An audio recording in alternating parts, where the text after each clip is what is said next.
Hi, I'm Tom Scioli, author of Jack Kirby, The Epic Life of the King of Comics, space opera Xanadax Across the Unknown Dimensions of the Galaxy from Image Comics, and the upcoming Twilight Zone Issue 2 from IDW. And I just wanted to tell you about a movie I saw. It was an amazing film, and it's called Albert Pyun's Captain America. Now, this is director Albert Pyun's director's cut of the 1989 Captain America movie, the sort of, derided, disastrous Captain America movie. And that 1989 Captain America movie, it has its virtues. There are things in it that I enjoy, but, largely it doesn't work for the most part. But apparently, Albert Pyun created a different movie than what you see, that he had sort of turned in his work print of his Captain America movie, and the powers that be saw it and did not like it, and sort of took the film away from him, re-edited it into a very different form.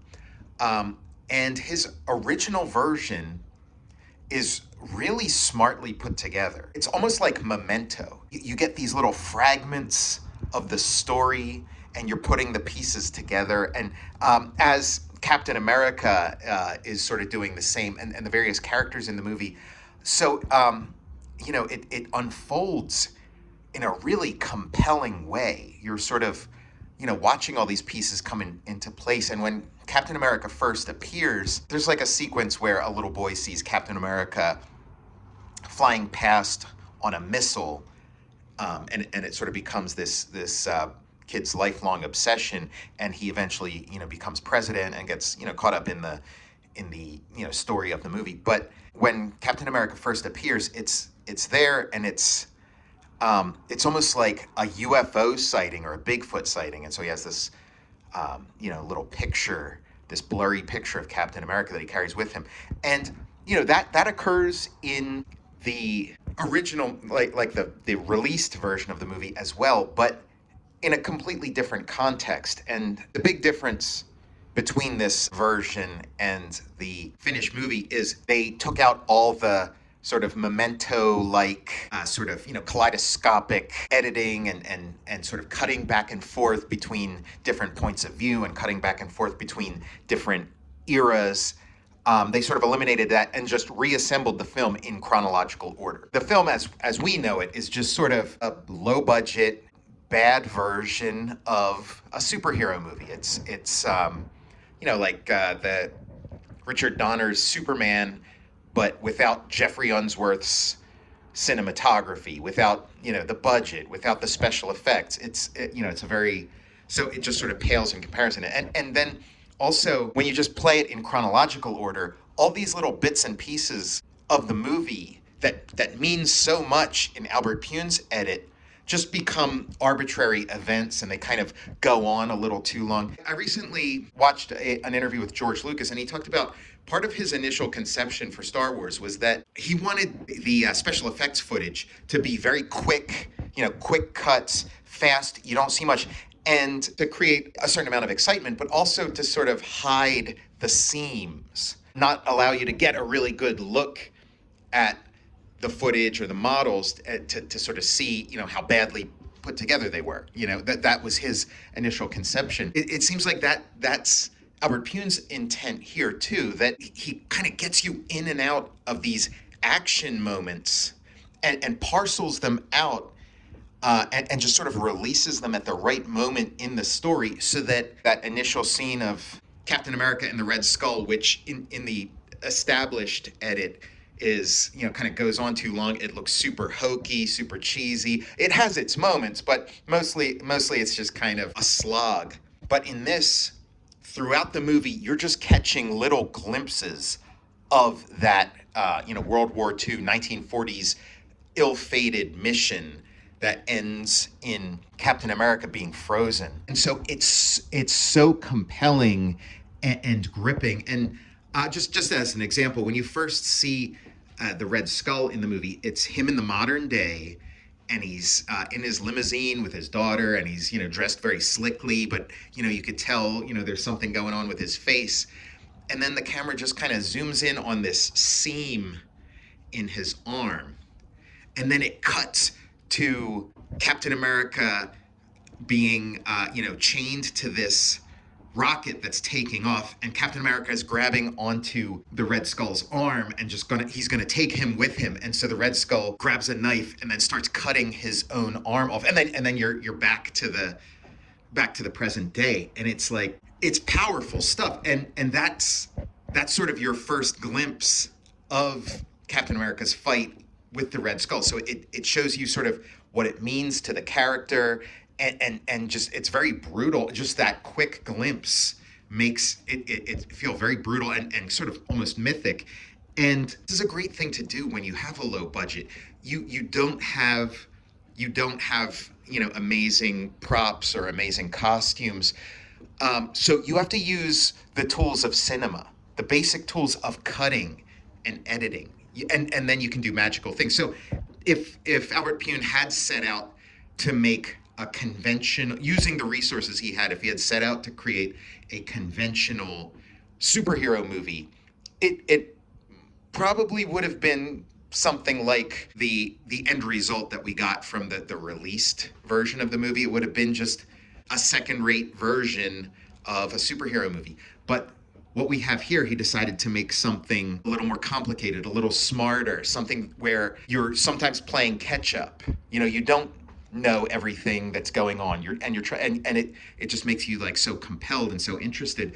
And the rhythm of it really builds as it goes on, because when it reaches the climax, since all that World War II stuff isn't just consigned to the beginning, the opening chapters of the movie, because it's interspersed throughout the story. The climax of the movie, when Captain America is finally having his rematch with the Red Skull in the modern day, and they're going at it. The old version was sort of, charming and goofy and had its moments, but this new version is gripping. It's like edge of your seat stuff. And I gotta say, the moment when Captain America throws his shield at some of the bad guys and it hits the roof and the roof collapses on him, I started applauding.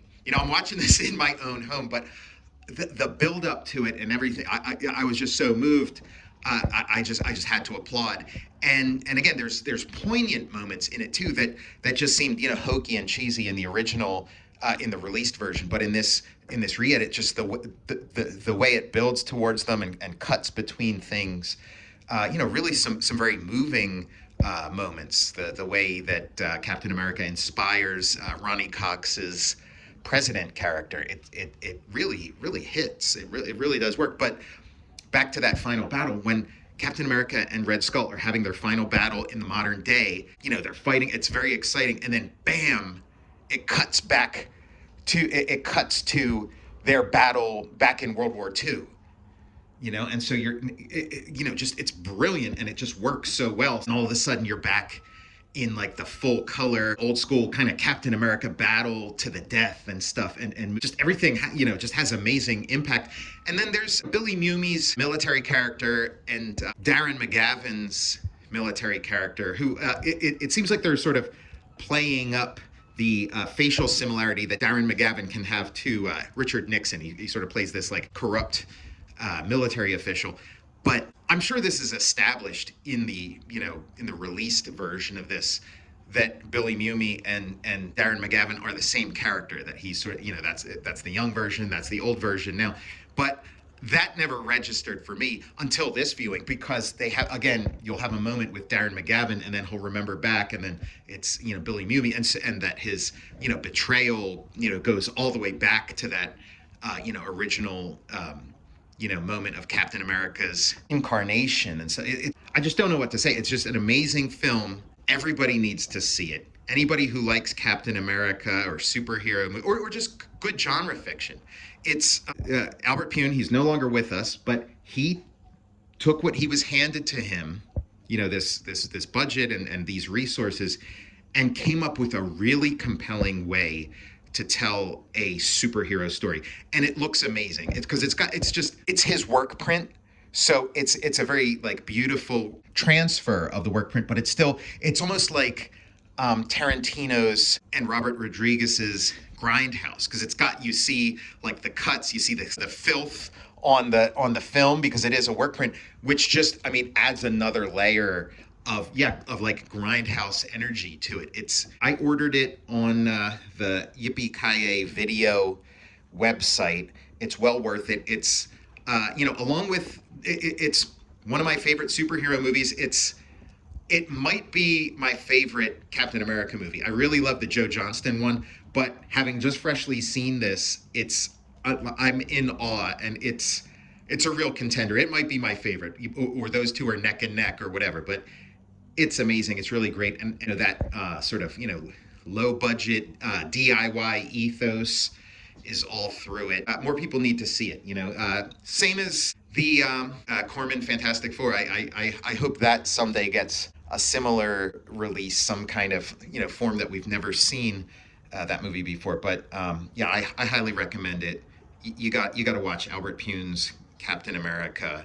It's money well spent, and I just had an amazing time, and I look forward to watching this movie many more times. I'm Tom Scioli, author of Jack Kirby, The Epic Life of the King of Comics, space opera Xanadax Across the Unknown Dimensions of the Galaxy from Image Comics, in stores now. And I'm also the author of Twilight Zone, issue 2 from IDW Comics, coming in November. Pre-order your copy now. I'll see you next time.